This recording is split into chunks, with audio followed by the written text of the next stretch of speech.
president kind of splitting the ticket. In other words, the president and the vice president were now had to be a unified ticket rather than the vice president being the runner-up. So pretty much the way it used to be before the 12th Amendment was passed is Hillary Clinton would be the vice president to Donald Trump because she came second.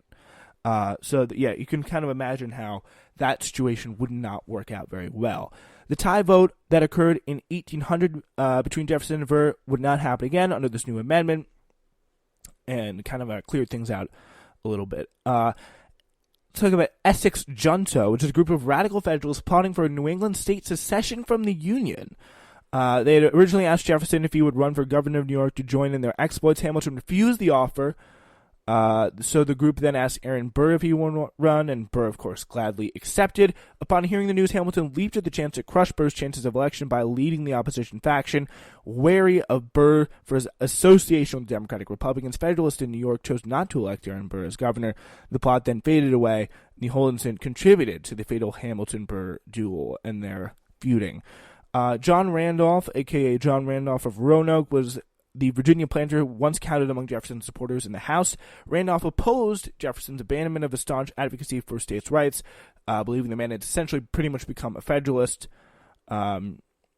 He founded the Quids in response, pretty much an idea of a third party, the conservative wing of the Democratic Republican Party, which wished to restrict the role of the federal government even more, kind of the more conservative idea of something. So, and this kind of led to the Yazoo land scandal, which is a real estate fraud case in Georgia during the mid-1790s. The Quids stated that President Jefferson's decision to pay companies restitution for illegally obtained land in Georgia, which was the Yazoo land scandal, proved that he was corrupt. This scandal led to a schism within the Democratic Republican Party, which contributed to Jefferson's in the second term. So the Tripolitan War was a conflict that was fought from 1801 to 1805 between the U.S. Navy and Mediterranean pirates, with assistance from Sweden, actually.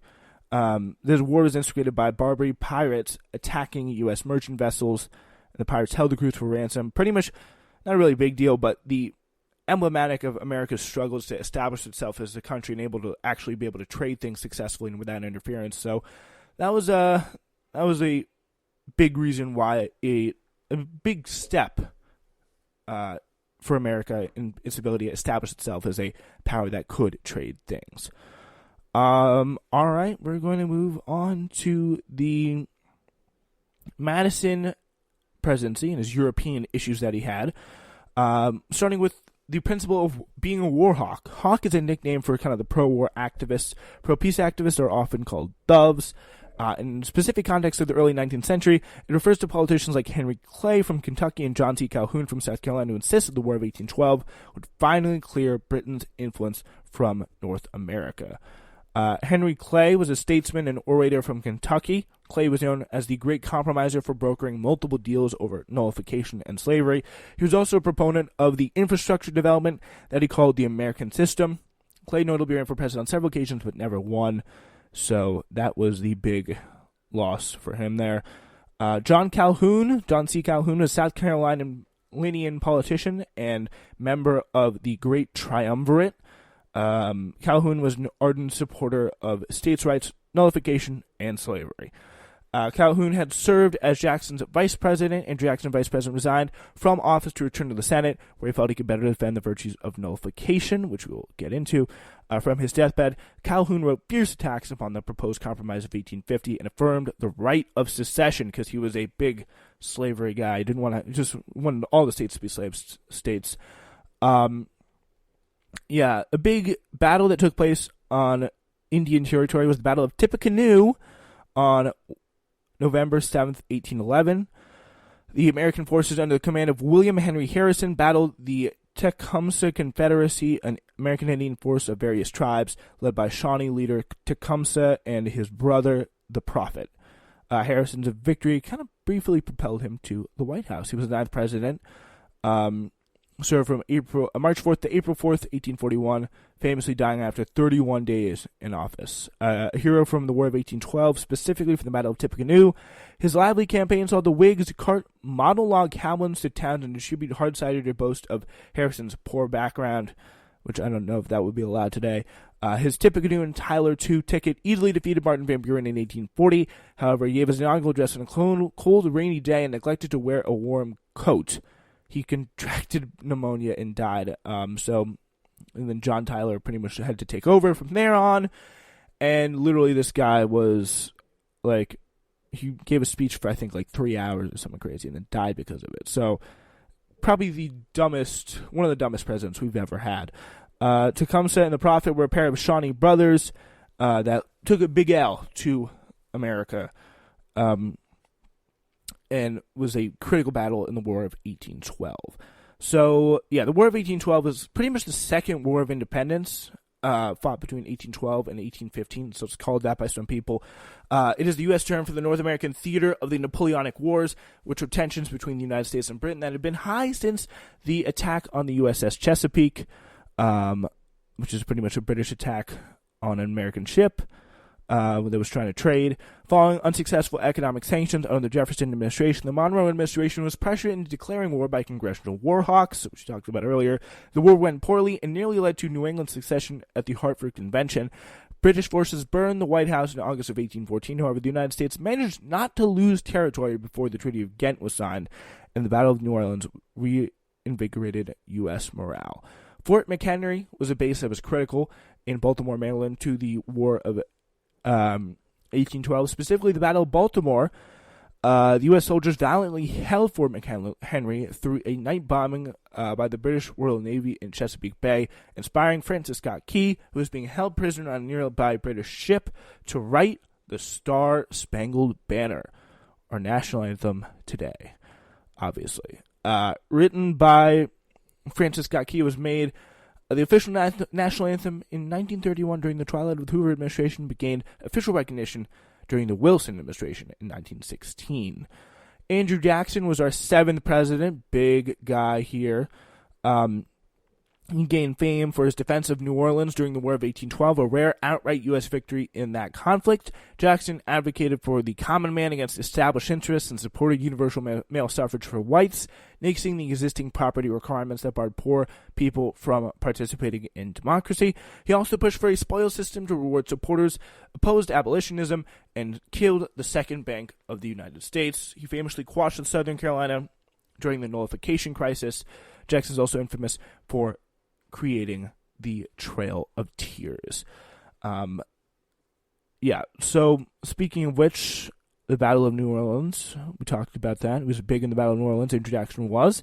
It occurred from January 6th to 18th, 1815. Jackson was desperate to secure the economically vital port of New Orleans, which controlled the flow of traffic along the Mississippi, recruited local free African Americans, and even abandoned pirates to supplement his militia. The battle was a stunning and lopsided American victory due to the slow speed at which news traveled during this period. The battle actually occurred after the War of 1812 had officially ended and the peace treaty, the Treaty of Ghent, was signed. It was signed in December 24th, 1814 in Belgium, and took them till January 18th, I guess, to get the news over.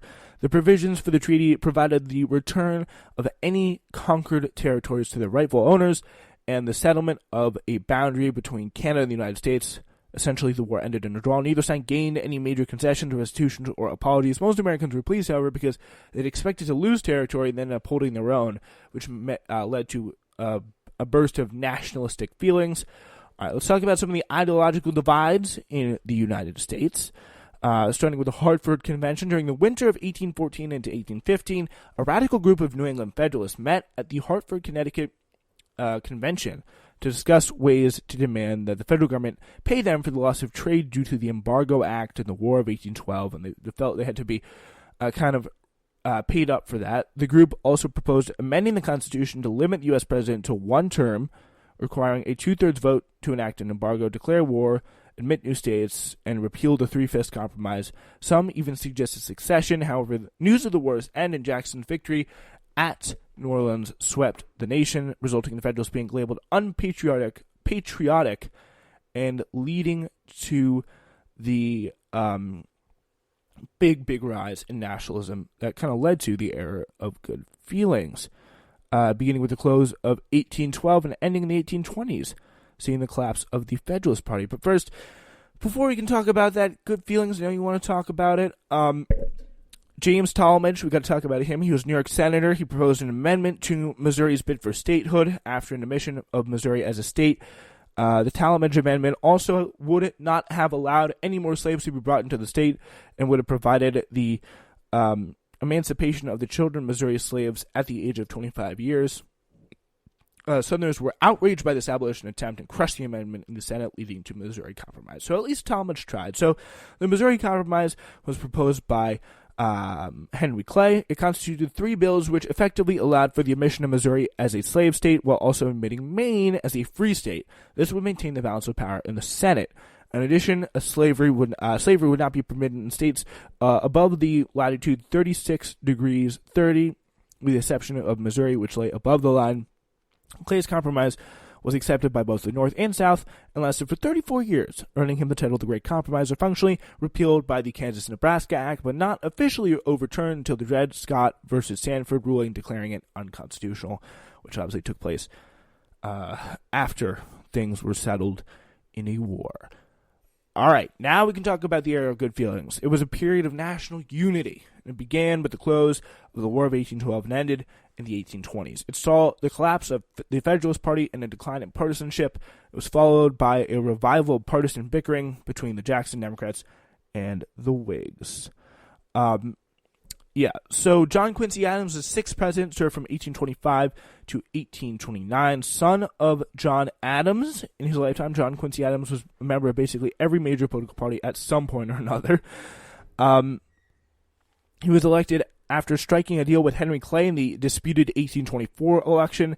Following his presidency, he was elected to the House in 1830 and served till his death in 1848. He was increasingly opposed to slavery, even arguing before the Supreme Court in 1841 on behalf of African slaves in the Amistad case, winning them their freedom. He also criticized the Mexican-American War. President Monroe proposed the critical Monroe Doctrine in his annual address in 1823. It quickly became the basis for U.S. foreign policy in Latin America. The doctrine called for non-intervention in Latin America and an end to European colonization, though the U.S. did not actually have a strong enough military to defend the doctrine if necessary. It remained a firm and adhered to doctrine through the 19th century, 19th and 20th century. It was much more applied to the Europeans than to us, though, in reality. So this also talking about the Tariff of 1816.